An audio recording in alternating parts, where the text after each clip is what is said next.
ನಮಸ್ತೆ ಸ್ನೇಹಿತರೆ. ಮಾಘ ಪುರಾಣದ 3ನೇ ಅಧ್ಯಾಯ. ಸುದೇವನ ಶಿಷ್ಯನ ವೃತ್ತಾಂತ. ತ್ರಿಮೂರ್ತಿಗಳಲ್ಲೊಬ್ಬನಾದ ಶಿವನು ಹೇಳಿದ ಕಥೆಯನ್ನು ಭಕ್ತಿ ಗೌರವಗಳಿಂದ ಕೇಳಿದ ಪಾರ್ವತಿಯು, ಪರಮೇಶ್ವರ, ನೀನು ಹೇಳಿದ್ದನ್ನೆಲ್ಲ ಕೇಳಿದೆ. ಬ್ರಾಹ್ಮಣನ ಮಗಳೇನೋ ಮಾಘ ಗೌರಿ ಪೂಜೆ ಮಾಡಿ ತನ್ನ ಎಲ್ಲಾ ಸಂಚಿತ ಪಾಪಗಳಿಂದ ಮುಕ್ತಳಾಗಿ ಇಹಲೋಕದಲ್ಲಿ ಬಾಳಿ ಕಡೆಗೆ ವಿಷ್ಣು ಸಾಯುಜ್ಯವನ್ನು ಸೇರಿದಳು, ಸರಿಯಷ್ಟೇ. ಆದರೆ ಸುದೇವನ ಶಿಷ್ಯ ತನಗಿಚ್ಛೆ ಇಲ್ಲದಿದ್ದರೂ ಬ್ರಾಹ್ಮಣನ ಮಗಳ ಪ್ರೇರಣೆಯಿಂದ ಮಾಡಿದ ಪಾಪವು ಅವನಿಗೆ ಯಾವ ರೀತಿಯಲ್ಲಿ ಫಲ ಕೊಟ್ಟಿತು ಎಂಬುದನ್ನು ತಿಳಿಯಲಿಚ್ಛಿಸುತ್ತೇನೆ ಎಂದಳು. ಆಗ ಶಂಕರನು, ಗೌರಿ, ನಿನ್ನ ಪ್ರಶ್ನೆಯು ಸಹಜವಾದುದಾಗಿದೆ.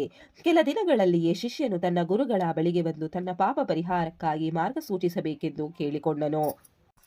ಶಿಷ್ಯನು ಗುರುಗಳಿಗೆ ನಮಸ್ಕರಿಸಿ, ಗುರುದೇವ, ಈ ಹಿಂದೆ ಕಾಡಿನಲ್ಲಿ ಹೂಗಳನ್ನು ಕೀಳಲೆಂದು ಹೋಗಿದ್ದಾಗ ನನಗೆ ಅರಿವಿಲ್ಲದೆಯೇ ನಿಮ್ಮ ಮಗಳು ನನ್ನನ್ನು ಹಿಂಬಾಲಿಸಿದ್ದಳು.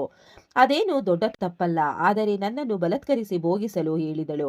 ನಾನು ಎಷ್ಟೆಷ್ಟೋ ಬೇಡವೆಂದು ತಡೆದೆ. ಆದರೆ ಅವಳು ತನ್ನೊಡನೆ ರಮಿಸಿದ್ದರೆ ಪ್ರಾಣತ್ಯಾಗ ಮಾಡುವೆ ಎಂದು ಹೆದರಿಸಿದಳು. ನಾನು ಒಂದು ವೇಳೆ ಅವಳನ್ನು ರಮಿಸದಿದ್ದರೆ ಎಲ್ಲಿ ದೇಹವನ್ನು ತೊರೆಯುವಳೋ ಎಂದು ಭಯಪಟ್ಟೆ. ಅಲ್ಲದೆ ಅವಳೇನಾದರೂ ತೀರಿಕೊಂಡರೆ ನಿಮ್ಮ ಕೋಪಕ್ಕೆ ಗುರಿಯಾಗಬೇಕಾಗುತ್ತದೆಂದು ಹೆದರಿ ಅವಳೊಡನೆ ರಮಿಸಿ ಪಾಪಕೃತ್ಯ ಮಾಡಿದೆ. ನಾನು ಈ ಪಾಪ ಪೀಡಿತನಾಗಿ ಇರಲಾರದೆ ತಮ್ಮಲ್ಲಿ ನಿವೇದಿಸಿಕೊಳ್ಳುತ್ತಿದ್ದೇನೆ. ಪ್ರಾಯಶ್ಚಿತ್ತ ಹೇಳಿ ಎಂದು ಗೋಗರೆದನು. ಶಿಷ್ಯನ ಮಾತುಗಳನ್ನು ಕೇಳಿ ಬ್ರಾಹ್ಮಣನಿಗೆ ಶಿಷ್ಯನಲ್ಲಿ ತಪ್ಪೇನು ಕಾಣಿಸದೆ ಹೋದರೂ ಅದು ಮತ್ತೊಬ್ಬರ ಪ್ರೇರಣೆಯಿಂದಾದ ಪಾಪ ಎಂಬುದು ವಿದಿತವಾಯಿತು. ಅವನು ಮಾತನಾಡಿ, ಅಯ್ಯ ಶಿಷ್ಯ, ನೀನು ಹೇಳಿದ್ದನ್ನು ಕೇಳದೆ ನನ್ನ ಮಗಳು ಆ ಕಾರ್ಯವನ್ನು ಮಾಡಿ ತಾನು ಪಾಪಿಯಾಗುವುದರ ಜೊತೆಗೆ ನಿನ್ನನ್ನೂ ಪಾಪಿಯಾಗಿಸಿದಳು. ಈಗ ಈ ನಿನ್ನ ಪಾಪಕ್ಕೆ ಪ್ರಾಯಶ್ಚಿತ್ತವೆಂದರೆ ನೀನು ಈಗಿಂದೀಗಲೇ ಗಂಗಾ ನದಿ ತೀರಕ್ಕೆ ಹೋಗಿ 12 ವರ್ಷಗಳ ಕಾಲ ಘೋರವಾದ ತಪಸ್ಸನ್ನಾಚರಿಸು. ಇದರಿಂದ ನೀನು ಮಾಡಿದ ಪಾಪ ನಾಶವಾಗಿ ಒಳ್ಳೆಯದಾಗುವುದು ಎಂದು ಹೇಳಿ ಶಿಷ್ಯನಿಗೆ ಆಶೀರ್ವದಿಸಿ ಕಳುಹಿಸಿಕೊಟ್ಟನು. ಬ್ರಾಹ್ಮಣನ ಶಿಷ್ಯನು ತಾನು ಮಾಡಿದ ಪಾಪದ ಪ್ರಾಯಶ್ಚಿತ್ತ ಅರ್ಥವಾಗಿ ಗುರುಗಳ ಸಲಹೆಯಂತೆ ಗಂಗಾ ನದಿ ತೀರವನ್ನು ಕುರಿತು ಹೊರಟು ಬರುತ್ತಿರಬೇಕಾದರೆ ಮಾರ್ಗದಲ್ಲಿ ಒಂದು ಋಷ್ಯಾಶ್ರಮವನ್ನು ಕಂಡನು. ಬಹುದೂರ ನಡೆದು ಬಂದಿದ್ದ ಅವನು ಆಯಾಸ ಪರಿಹಾರಕ್ಕಾಗಿ ಆಶ್ರಮವನ್ನು ಹೊಕ್ಕನು. ಅಲ್ಲಿ ಒಬ್ಬ ಮುನೀಶ್ವರನು ಮಾಘ ಪುರಾಣವನ್ನು ಪಠಿಸುತ್ತಿದ್ದನು. ಮಾಘ ಸ್ನಾನ ಮಾಡಿ ಬಂದ ಋಷಿಗಳು ತಮ್ಮ ಹೆಂಡತಿ ಮಕ್ಕಳೊಡನೆ ತನ್ಮಯತೆಯಿಂದ ಮಾಘ ಪುರಾಣ ಕೇಳುತ್ತಿದ್ದರು. ಬ್ರಾಹ್ಮಣನ ಶಿಷ್ಯನು ಕೆಲ ಸಮಯದಲ್ಲಿ ನಂತರ ಮುನೇಶ್ವರನಿಗೆ ನಮಸ್ಕರಿಸಿ, ಮುನಿಗಳೇ, ಇಲ್ಲಿ ನೀವೆಲ್ಲ ಆಚರಿಸುತ್ತಿರುವ ವ್ರತ ಹಾಗೂ ಅದರಿಂದ ದೊರಕುವ ಫಲ ಕುರಿತು ಹೇಳುವಿರಾ? ನನಗೂ ಅದನ್ನು ತಿಳಿಯುವ ಹಂಬಲವಾಗಿದೆ ಎಂದನು. ಮುನೀಶ್ವರರು ಬ್ರಾಹ್ಮಣನ ಶಿಷ್ಯನು ಕೋರಿದ್ದನ್ನು ಮನಗಂಡು ಅವನಿಗೆ ಮಾಘ ಮಾಸದ ಮಹಾತ್ಮೆಯನ್ನು ಹೇಳತೊಡಗಿದರು. ಅಯ್ಯ ಬ್ರಾಹ್ಮಣ, ನೀನು ಈ ಆಶ್ರಮದಲ್ಲಿ ಆಚರಿಸುತ್ತಿರುವ ವ್ರತ ಕುರಿತು ಕೇಳಿದ್ದದ್ದು ನಿನ್ನ ಭಾಗವತ ಪ್ರಿಯತೆಯನ್ನು, ದೈವ ಪ್ರೀತಿಯನ್ನು ತೋರಿಸುತ್ತದೆ. ಬಹಳ ಸಂತೋಷ. ನಾವು ಇಲ್ಲಿ ಮಾಘ ಮಾಸದಲ್ಲಿ ಆಚರಿಸಬೇಕಾದ ವ್ರತವನ್ನು ಆಚರಿಸುತ್ತಿದ್ದೇವೆ. ಮಾಘ ಮಾಸ 12 ಮಾಸಗಳಲ್ಲಿ ಒಂದಾಗಿದ್ದು ಈ ಮಾಸದಲ್ಲಿ ಮಾಡುವ ಪವಿತ್ರ ಸ್ನಾನಕ್ಕೆ ವಿಶೇಷ ಮಹತ್ವವಿದೆ. ಅದೆಂದರೆ ಪ್ರತಿನಿತ್ಯವೂ ಈ ಲೋಕವನ್ನು ಬೆಳಗುವ ಸೂರ್ಯನು ಮಕರ ರಾಶಿಯಲ್ಲಿ ಇರುವಾಗ, ಸೂರ್ಯೋದಯವಾಗುತ್ತಿರುವಾಗ ಆ ಸಮಯದಲ್ಲಿ ಯಾರು ಶಿರದಿಂದ ಪಾದದವರೆಗೂ ಚಳಿ ಹಿಮವೆನ್ನದೆ ಹರಿಧ್ಯಾನಾಸಕ್ತನಾಗಿ ಸ್ನಾನ ಮಾಡುವನೋ ಅವನು ವೈಕುಂಠಾಧಿಪತಿಯಾದ ಮಹಾವಿಷ್ಣುವಿಗೆ ಸಮೀಪನಾಗುವನು. ಈ ಮಾಸದಲ್ಲಿ ಸ್ನಾನವಂಗ ಇದ್ದ ನಿರ್ದೋಷನಾಗಿ ಶ್ರೀ ಹರಿಯನ್ನು ಪೂಜಿಸಿ ಇಡೀ ತಿಂಗಳು ಮಾಘ ಮಾಸ ಮಹಾತ್ಮೆಯನ್ನು ಕೇಳುತ್ತಾ ವ್ರತಾಚರಣೆಯಲ್ಲಿ ತೊಡಗುವನೋ ಅವನು ಶ್ರೀ ಹರಿಯ ಲೋಕವನ್ನು ಸೇರುವನು. ಚಿನ್ನವನ್ನು ಕದಿಯುವುದು, ಮದ್ಯಪಾನ ಮಾಡುವುದು, ಗುರುತಲ್ಪಗಮನ, ಬ್ರಹ್ಮಹತ್ಯೆ ಹಾಗೂ ಇವೆಲ್ಲವನ್ನು ಮಾಡುವವರ ಸಹವಾಸ ಇವು ಪಂಚಮಹಾಪಾತಕಗಳೆನ್ನಿಸಿವೆ. ಅಲ್ಲದೆ ಮಾಘಸ್ನಾನ ಮಾಡದಿರುವವನು, ಅಸತ್ಯವನ್ನು ನುಡಿಯುವವನು, ಪರಸ್ತ್ರೀಯಲ್ಲಿ ಆಸಕ್ತನು, ಸಜ್ಜನರನ್ನು ನಿಂದಿಸುವವನು, ಕಾಸಿಗಾಗಿ ಕನ್ಯೆ, ಹಸು ಕುದುರೆಗಳನ್ನು ಮಾರುವವರು, ಜನೋಪಯೋಗಿಯಾದ ಕೆರೆ ಕಾಲುವೆಗಳನ್ನು ಇಲ್ಲದಂತೆ ಮಾಡುವವನು, ಇವರೆಲ್ಲ ಸಹ ಪಂಚಮಹಾಪಾತಕಗಳನ್ನು ಮಾಡಿದವರಿಗೆ ಸಮಾನಾಗುವರು. ಇನ್ನು ಹೇಳುವುದಾದರೆ ಬ್ರಾಹ್ಮಣನೊಡನೆ ಜಗಳವಾಡುವವನು, ದೈವದ್ರೋಹಿಯು, ಚಂಡಾಲರ ಸ್ನೇಹ ಮಾಡಲ್ವ ಬ್ರಾಹ್ಮಣನು, ದುರ್ಜನರ ಸಹವಾಸ ಮಾಡುವವನು, ಇವರೆಲ್ಲ ಪಂಚಮಹಾಪಾತಕಗಳನ್ನು ಮಾಡಿದವರಿಗೆ ಸಮಾನವಾಗುತ್ತಾರೆ.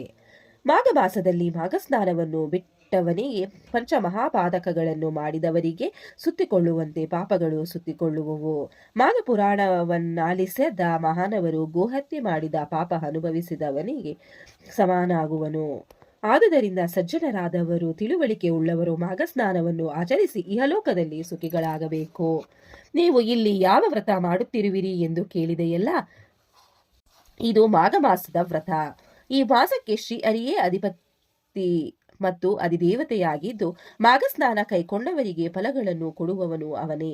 ಮಾಘಸ್ನಾನ ಮಾಡಿ ಶ್ರೀ ಹರಿಯನ್ನು ಭಕ್ತಿಯಿಂದ ಪೂಜಿಸುವವನು ಶ್ರೀ ಹರಿ ಸಾಯುಜ್ಯವನ್ನು ಪಡೆಯುವನು. ಮಾಘ ಪುರಾಣವನ್ನು ಕೇಳಿದ ನಂತರ ಬ್ರಾಹ್ಮಣರಿಗೆ ದಾನ ಕೊಟ್ಟು ಭೋಜನ ಮಾಡಿಸಬೇಕು. ಮಾಘ ಮಾಸ ವ್ರತ ಕೈಗೊಳ್ಳುವವನು ಕಂದ ಮೂಲ ಹಣ್ಣು ಹಂಪಲುಗಳನ್ನು ಸೇವಿಸಬೇಕು. ಮಾಘ ಮಾಸದ ವ್ರತ ಸಾಂಗವಾಗಿ ನೆರವೇರಿದ ಬಳಿಕ ಮಹಾವಿಷ್ಣುವಿನ ಪ್ರೀತ್ಯಾರ್ಥವಾಗಿ ಬ್ರಾಹ್ಮಣರನ್ನು ಕರೆದು ಭೋಜನ ನೀಡಬೇಕು. ಈ ವ್ರತವನ್ನು ಕೈಗೊಂಡವನಿಗೆ ಪಾಪಗಳು ಹತ್ತಿರ ಸುಳಿಯುವಲ್ಲದೆ ಅವನಿಗೆ ಪುನರ್ಜನ್ಮವಿರುವುದಿಲ್ಲ. ಆತ ಸದಾ ಸುಖಿಯಾಗುವನು. ಕಡೆಗೆ ಇಡೀ ತಿಂಗಳು ಸ್ನಾನ ಮಾಡಲಾಗದೆ ಕಡೆಯ ಪಕ್ಷ 3 ದಿನಗಳು ಸ್ನಾನ ಮಾಡಿ ಪುರಾಣ ಕೇಳಿದರೂ ಪಾಪಗಳು ಬಿಟ್ಟು ಹೋಗುವವು. ಪುನರ್ಜನ್ಮವಿಲ್ಲದೆ ಇಹಲೋಕದ ಬಂಧನಗಳಿಂದ ನಿರ್ಮುಕ್ತನಾಗುವನು. ಮುನೀಶ್ವರರು ಹೇಳಿದ್ದನ್ನು ಕೇಳಿ ಪಾವನವಾಗಿ ಬ್ರಾಹ್ಮಣನ ಶಿಷ್ಯ ಅಲ್ಲಿಂದ ಹೊರಟು ಗಂಗಾ ನದಿ ತೀರವನ್ನು ಸೇರಿದನು. ಮಾಘ ಮಾಸದ ಕಡೆಯ 3 ದಿನಗಳ ಮಾಘಸ್ನಾನ ಮಾಡಿದನು.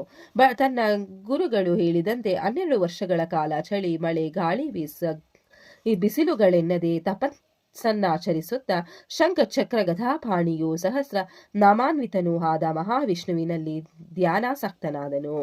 ಇದರಿಂದ ಅವನು ಮಾಡಿದ ಪಾಪಗಳು ದೂರವಾಗಿ ನಿರ್ಮಲನಾಗಿ ಶ್ರೀ ಹರಿ ಸಾಯುಜ್ಯವನ್ನು ಸೇರಿದನು. ಪಾರ್ವತಿ, ನಿನ್ನ ಸಂಶಯ ಪರಿಹಾರವಾಯಿತಲ್ಲವೇ? ಇದೆಲ್ಲ ಮಾಘಸ್ನಾನದ ಫಲವೇ ಆಗಿದೆ. ಅಂದರೆ ಬ್ರಾಹ್ಮಣನ ಶಿಷ್ಯನು ಸಹ ಮಾಘಸ್ನಾನದಿಂದ ತನ್ನ ಪಾಪದಿಂದ ಮುಕ್ತನಾದನು. ಹೀಗೆ ಮಾಘಸ್ನಾನ ಮಾಡಿದವನ ಸಂಕಷ್ಟಗಳು ದೂರವಾಗಿ ಭಗವಂತನ ಅನುಗ್ರಹ ದೊರೆತು ವೈಕುಂಠ ಲೋಕವನ್ನು ಸೇರುವನು ಎಂದು ಪರಮೇಶ್ವರನು ತನ್ನ ಅರ್ಧಾಂಗಿ ಗಿರಿಜೆಗೆ ಹೇಳಿದನು. ಇಲ್ಲಿಗೆ 3ನೇ ಅಧ್ಯಾಯವು ಮುಕ್ತಾಯಗೊಂಡಿತ್ತು. ಈ ಅಧ್ಯಾಯವನ್ನು ಕೇಳಿದವರಿಗೂ ಓದಿದವರಿಗೂ ಪಠಿಸಿದವರಿಗೂ ಶ್ರವಣ ಮಾಡಿದವರಿಗೂ ಆ ಭಗವಂತನು ಒಳ್ಳೆಯದನ್ನು ಮಾಡಲಿ. ಓಂ ನಮೋ ಭಗವತೆ ವಾಸುದೇವಾಯ ನಮಃ. ಓಂ ನಮಃ ಶಿವಾಯ. ಧನ್ಯವಾದಗಳು ಸ್ನೇಹಿತರೆ. ವಿಡಿಯೋ ನೋಡಿಕ್ಕೆ ಎಲ್ಲರಿಗೂ ಧನ್ಯವಾದಗಳು. ನಿಮಗೆ ಈ ವಿಡಿಯೋ ಇಷ್ಟ ಆಗಿದ್ರೆ ಪ್ಲೀಸ್ ಒಂದು ಲೈಕ್ ಮಾಡಿ. ನೆಕ್ಸ್ಟ್ ಇನ್ನು ಜಾಸ್ತಿ ವಿಡಿಯೋ ಹಾಕ್ತೀವಿ.